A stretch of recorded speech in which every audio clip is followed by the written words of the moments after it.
So today I want to talk about an economic situation and sign that a lot of people have missed. I deal extensively in used parts, reselling stuff. I sell on Gunbroker, I resell on eBay, and I sell a lot of salvage parts, machine parts, and stuff like that on eBay. I also buy huge lots of stuff on eBay, break them up, either scrap or resell them.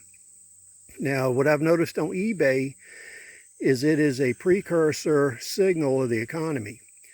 And I have been inundated with offers. So what's happening is I go, for instance, to a tool auction, and it has a large lot of tools, and that might be $250.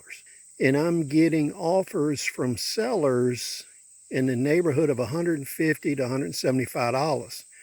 Right now, it's not unusual to get $50 off on a large tool lot.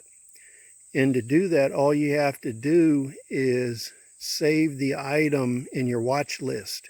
And right now on eBay, tools, equipment, all kinds of stuff, parts, there are massive amounts of discount offers being given by sellers.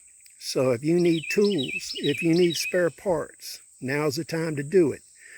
This is a definite signal the economy is worsening. So please comment, rate. We'll see you on the next video.